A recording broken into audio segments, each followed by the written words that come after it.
حضرت ابوبکر صدیق رضی اللہ تعالیٰ عنہ کی سیرت پڑھنے کا ایک فائدہ یہ ہوگا کہ ہمیں اسلام پر غیر متزلزل یقین ہو جائے گا، اسلام کی حقانیت پر ہمیں یقین حاصل ہو جائے گا۔ حضرت عمر رضی اللہ تعالیٰ عنہ کے بارے میں آتا ہے، ایک مرتبہ حضرت ابوبکر صدیق اور حضرت عمر رضی اللہ تعالیٰ عنہ کے آپس میں کسی بات پر تکرار ہو گئی۔ حضرت ابوبکر صدیق رضی اللہ تعالیٰ عنہ نے حضرت عمر کو ڈانٹا، حضرت عمر ناراض ہو گئے۔ جیسے ہی حضرت عمر ناراض ہوئے، حضرت ابوبکر کو تنبیہ ہو گئی کہ میں نے شاید ان کو زیادہ ڈانٹ دیا ہے، تو حضرت ابوبکر حضرت عمر کے پیچھے چلنے لگے اور ان کو کہا بھائی مجھے معاف کر دو، مجھے معاف کر دو، مجھ سے غلطی ہو گئی۔ حضرت عمر رضی اللہ تعالیٰ عنہ پیچھے نہیں دیکھ رہے، آگے چلتے جا رہے ہیں، حضرت ابوبکر صدیق ان کے پیچھے پیچھے چلتے جا رہے ہیں، ان سے معافی مانگ رہے ہیں کہ بھائی مجھ سے غلطی ہو گئی، مجھے معاف کر دیں۔ یہاں تک کہ ان کے گھر تک گئے، حضرت عمر گھر تشریف لے گئے، دروازہ بند کر دیا، حضرت ابوبکر صدیق رضی اللہ تعالیٰ عنہ کی طرف مڑ کے نہیں دیکھا۔ حضرت ابوبکر صدیق رضی اللہ تعالیٰ عنہ پریشان ہو گئے، یہ بہت بڑے لوگ تھے، ہمارے تصور سے بڑے لوگ تھے، ہماری سوچ سے بڑے لوگ تھے، جو کچھ ہم فرض کر سکتے ہیں نا اس سے بڑے لوگ تھے۔ ایسے آدمی کی زبان گم کیوں نہیں ہوتی جو ایسی شخصیات کے بارے میں اپنا منہ کھولتا ہے؟ ایسے آدمی پہ خدا کا غضب کیوں نازل نہیں ہوتا جو ایسی شخصیات کے بارے میں تبصرہ اور تجزیہ کرتا ہے؟ یہ حق کس کو پہنچتا ہے کہ حضور کے صحابہ کو، پھر حضور کے ایسے صحابی کو بھی کوئی برا بھلا کہے؟ ان کی محبت، ان کا بغض، ان کا ہر فیصلہ، ان کا ہر معاملہ وہ اللہ کی رضا کے لیے تھا۔ حدیث میں آتا ہے من احب للہ وابغض للہ واعطى للہ ومنع للہ فقد استکمل الایمان۔ جس نے اللہ کے لیے محبت کی، اللہ کے لیے بغض رکھا، اللہ کے لیے کسی کو دیا اور اللہ کے لیے روک کے رکھا، ایسا آدمی کامل مومن ہے۔ صرف اللہ کے لیے محبت ایمان کا حصہ نہیں ہے، اللہ کے لیے بغض رکھنا بھی ایمان کا حصہ ہے۔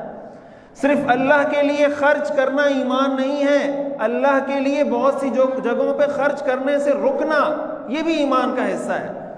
ہمارے ہاں جب بعض لوگوں کو کہا جاتا ہے بھئی یہاں پہ خرچ نہ کریں، یہ غلط مصرف ہے، یہ ناجائز ہے، یا آپ کے پیسے کو غلط جگہ پہ لگائے گا، وہ کہتے ہیں یار میں تو اللہ کی رضا کے لیے دے رہا ہوں۔ اللہ کی رضا کے لیے منع ہونا یہ بھی ایمان کی نشانی ہے۔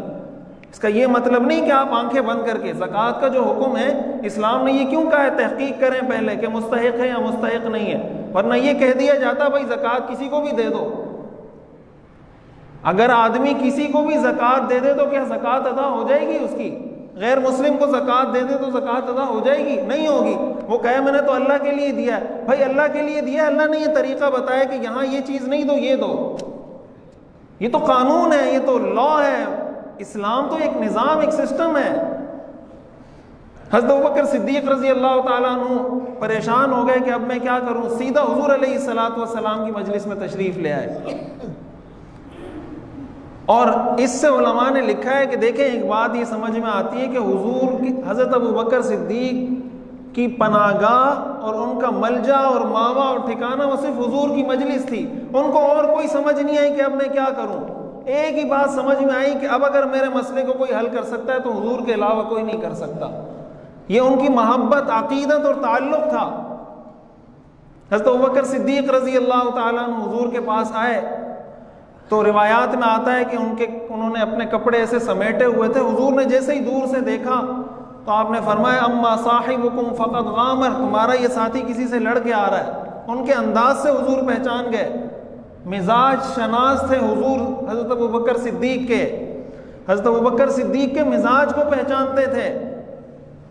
جیسے ہی بیٹھے حضور نے فرمایا کیا معاملہ ہے؟ حضرت ابوبکر نے سارا معاملہ بتا دیا کہ یہ سب کچھ ہوا ہے۔ اتنی دیر میں حضرت عمر رضی اللہ تعالیٰ عنہ کو بھی ندامت ہو گئی کہ حضرت ابوبکر تو حضور کے اتنے قریبی صحابی ہیں، وہ میرے پیچھے پیچھے آتے رہے، میں نے پیچھے مڑ کے نہیں دیکھا، اگر مجھ سے رسول اللہ نے پوچھ لیا تو میں کیا جواب دوں گا۔ وہ سیدھا گئے حضرت ابوبکر کے گھر۔ ہم حضرت عمر کے بارے میں سنتے ہیں نا، بہت جوش، بہت غیرت والے تھے، بہت جذبے والے تھے، کسی کافر کا مسئلہ ہوتا فوراً تلوار نکال لیتے تھے۔ یہ بھی حضرت عمر کی سیرت ہے کہ یہاں تھوڑی دیر کچھ منٹ گزرے اور اپنے بھائی سے کسی بات پہ تکرار ہو گئی، کسی مسلمان سے کسی بات پہ تکرار ہو گئی تو چین نہیں آ رہا تھا گھر میں، فوراً ان کے گھر معذرت کرنے کے لیے، معافی لینے کے لیے پہنچ گئے۔ غیرت، جذبہ، غصہ یہ اللہ نے کافروں کے لیے رکھا ہے کہ ان کو دکھاؤ۔ ہمارے لوگ کافروں کے لیے تو بڑے نرم ہو جاتے ہیں، کوئی بھی مسئلہ ہو، جیسے میں نے زکوٰۃ کی مثال دی نا، اگر کسی کو کہو بھائی غیر مسلم کو زکوٰۃ نہیں دی جا سکتی تو آگے سے یہ کہے گا یار کیوں غیر مسلم اللہ کے بندے نہیں ہیں، ان کو زکوٰۃ کیوں نہیں دے سکتے؟ اور اگر اس کو کہا جائے بھائی اپنے بھائی کو دے دو، آپ کا غریب بھائی کہتا ہے نہیں بھائی کو تو نہیں دوں گا، تو اس کو غصہ بھائی پہ آ رہا ہے، آنا چاہیے تھا کافر پر اور آ رہا ہے اس کو بھائی پر۔ یہ مزاج کی اور فطرت کی وہ تبدیلی ہے جو اسلام سے متصادم ہے، اور اسلام سے دوری کی وجہ سے یہ مزاج پیدا ہوتا ہے۔ حضرت عمر رضی اللہ تعالیٰ عنہ، حدیث میں آتا ہے، یہ صحیح بخاری اور صحیح مسلم کی حدیث ہے، حضور علیہ الصلاۃ والسلام کا آپ کے چہرے مبارک کا رنگ غصے کی وجہ سے سرخ ہو گیا، اور حضور علیہ الصلاۃ والسلام غصے کی وجہ سے کھڑے ہو گئے۔ جیسے ہی حضرت عمر کو دیکھا، حضرت ابوبکر فرماتے ہیں کہ مجھے اندازہ ہو گیا، حضرت ابو الدرداء اس حدیث کے راوی ہیں، وہ کہتے ہیں کہ حضرت ابوبکر کو اندازہ ہو گیا کہ حضور بہت زیادہ غصے میں۔ حضرت ابوبکر ایک دم اپنے گھٹنوں کے بل بیٹھے اور حضور کو کہنے لگے انا کنت اظلم، انا کنت اظلم، یا رسول اللہ میں نے ان کے ساتھ ظلم کیا ہے، میں نے ظلم کیا ہے، زیادتی میری طرف سے تھی، ان کی طرف سے نہیں تھی، آپ ان کو نہ ڈانٹیں۔ پھر حضور علیہ الصلاۃ والسلام نے فرمایا انتم تارکو لی صاحبی، کیا یہ ایک میرا دوست ہے دنیا میں، کیا تم اس کو میرے لیے چھوڑو گے یا نہیں؟ انتم تارکو لی صاحبی، کیا میرے اس دوست کو تم میرے لیے چھوڑو گے یا نہیں؟ اور پھر آگے حضور نے فرمایا ان اللہ قد بعثنی الیکم، اللہ نے مجھے تمہاری طرف رسول بنا کے بھیجا، فقلتم کذبت وقال ابو بکر صدقت، تم سب نے ایک آواز ہو کر مجھے کہا تم جھوٹے ہو، ابو بکر نے مجھے کہا تم سچے ہو۔ انتم تارکو لی صاحبی، کیا تم میرے اس دوست کو میرے لیے چھوڑو گے نہیں؟ یہ حضرت ابوبکر صدیق رضی اللہ تعالیٰ عنہ کی شان ہے، یہ آپ کا مقام ہے۔ حدیث میں آتا ہے حضور علیہ الصلاۃ والسلام کے پاس ایک خاتون آئی، اپنا کوئی مسئلہ عرض کیا، حضور نے فرمایا کل آنا۔ تو اس خاتون نے آگے سے کہا کہ اگر میں کل آئی اور آپ نہ ہوئے، تو آپ نے فرمایا اذا لم تجدینی فأتی ابا بکر، اگر تم مجھے نہ پاؤ تو پھر ابو بکر کے پاس چلی جانا۔ حضور علیہ الصلاۃ والسلام نے اپنے مرض الوفات کے اندر، مرض الموت کے اندر حضور علیہ الصلاۃ والسلام کو صحابہ کا امام بنایا تھا۔ حضور کی زندگی میں، آپ کی موجودگی میں 17 نمازیں حضرت ابوبکر صدیق رضی اللہ تعالیٰ عنہ نے امت کو پڑھائی ہیں۔ حضرت عمر فرمایا کرتے تھے جب حضور نے ہمارے دینی کاموں میں ان کو ہمارا امام بنایا ہے تو دنیا کے کاموں میں ہم ان کو اپنا امام کیوں نہ بنائیں؟ قرآن کریم کی یہ آیت الا تنصروہ فقد نصرہ اللہ، یہ حضرت ابوبکر کی شان میں نازل ہوئی ہے۔ اور کیسی شان ہے حضرت ابوبکر کی، اللہ فرماتے ہیں الا تنصروہ، اگر تم میرے رسول کی مدد نہیں کرو گے، فقد نصرہ اللہ، اللہ ان کی مدد کرے گا۔ اور مدد کیسے کرے گا؟ اذ اخرجہ الذین کفروا ثانی اثنین اذ ہما فی الغار اذ یقول لصاحبہ لا تحزن ان اللہ معنا، اللہ فرماتے ہیں میں ان کی مدد حضرت ابوبکر کے ذریعے کروں گا اگر تم مدد نہیں کرو گے۔ اللہ نے ان کو حضور کا مددگار قرار دیا ہے، حضور کا ناصر قرار دیا ہے۔ قرآن نے حضرت ابوبکر کو حضور کا صحابی قرار دیا ہے۔ اذ یقول لصاحبہ، حضرت ابوبکر کی صحابیت یہ قرآن سے ثابت ہے۔ اسی لیے علماء نے لکھا ہے جو آدمی حضور حضرت ابوبکر کی صحابیت کا انکار کرے گا وہ کافر ہے، اس لیے کہ وہ قرآن کا منکر ہے۔ قرآن نے کہا اذ یقول لصاحبہ، اذ یقول لصاحبہ، حضرت ابوبکر حضور کے صحابی ہیں۔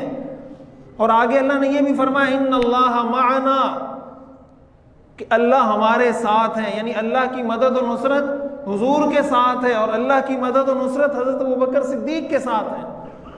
اور اگر سیرت کا مطالعہ کیا جائے، تاریخ کا مطالعہ کیا جائے، تو تاریخ نگاروں نے، جو منصف مزاج تاریخ نگار اور سیرت نگار ہیں، انہوں نے یہ بات لکھی ہے کہ وقت نے ثابت کیا، تاریخ نے یہ بات ثابت کی کہ حضور علیہ الصلاۃ والسلام کے بعد اگر جانشینی اور خلافت کے صحیح حقدار تھے تو وہ حضرت ابوبکر صدیق رضی اللہ تعالیٰ عنہ تھے۔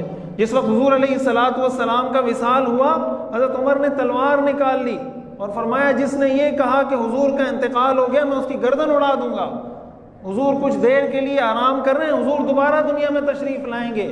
حضرت ابوبکر نے اس موقع پر ثبات قدمی سے کام لیتے ہوئے قرآن کی وہ آیت پڑھی، وَمَا مُحَمَّدٌ إِلَّا رَسُولٌ قَدْ خَلَتْ مِن قَبْلِهِ الرُّسُلُ أَفَإِن مَّاتَ أَوْ قُتِلَ انقلبتم عَلَىٰ أَعْقَابِكُمْ وَمَن يَنقَلِبْ عَلَىٰ عَقِبَيْهِ فَلَن يَضُرَّ اللَّهَ شَيْئًا وَسَيَجْزِي اللَّهُ الشَّاكِرِينَ۔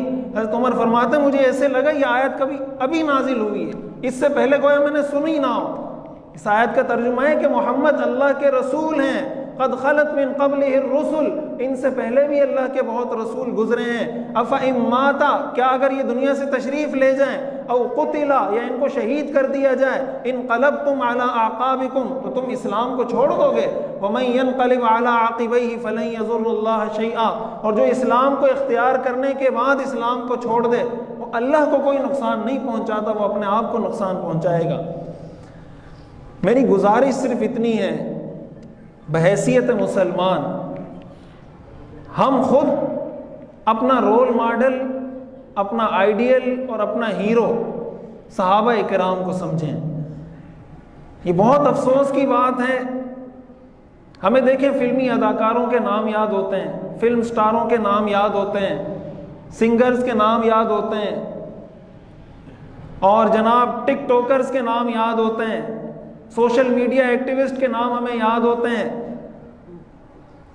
یہ سارے نام، کرکٹرز کے نام ہمیں یاد ہوتے ہیں، کھلاڑیوں کے نام یاد ہوتے ہیں۔ وہ 10 صحابہ جن کو حضور نے دنیا میں جنت کی بشارت دی، اگر کسی مسلمان سے پوچھا جائے، کسی نوجوان سے پوچھا جائے کہ ان 10 صحابہ کے نام بتا دو جن کو حضور نے دنیا میں جنت کی بشارت دی تھی، تو میرے خیال میں شاید 100 میں سے 10 کو بھی پتہ نہیں ہوگا، 10 میں بہت زیادہ کہہ رہا ہوں، کہ وہ 10 صحابہ کون تھے، بیعت کن صحابہ نے کی تھی، بیعت اولیٰ کن صحابہ نے کی تھی۔ تو اگر کرکٹ کے 11 کھلاڑیوں کے نام یاد ہو سکتے ہیں، اس کا مطلب عشرہ مبشرہ 10 صحابہ کے نام بھی یاد ہو سکتے ہیں، ناممکن نہیں ہے۔ فرق صرف دلچسپی کا ہے کہ ہماری دلچسپی کتنی ہے اپنے مذہب میں، اپنے دین میں۔ اگر ان ساری چیزوں سے دور رہ کر پھر ہم گمراہ ہوتے ہیں، یا اسلام سے دور ہوتے ہیں، یا اسلام کے کسی حکم کے بارے میں ہمیں اعتراض ہوتا ہے، فلا یلومن الا نفسہ، تو ہمیں اپنے آپ کو ملامت کرنا چاہیے کہ بھائی میں نے دین کو سیکھا ہی نہیں، میں نے صحابہ کو پڑھا ہی نہیں، میں نے سیرت کو پڑھا نہیں، میں نے قرآن کو پڑھا نہیں۔ اس کا حل پھر یہ ہے کہ پھر آپ قرآن پڑھیں، پھر آپ حدیث پڑھیں، پھر سیرت پڑھیں، صحابہ کی سیرت پڑھیں، تو اللہ تعالیٰ یقیناً غیر متزلزل یقین اور ایمان انشاءاللہ ہمیں اسلام پر نصیب فرمائیں گے۔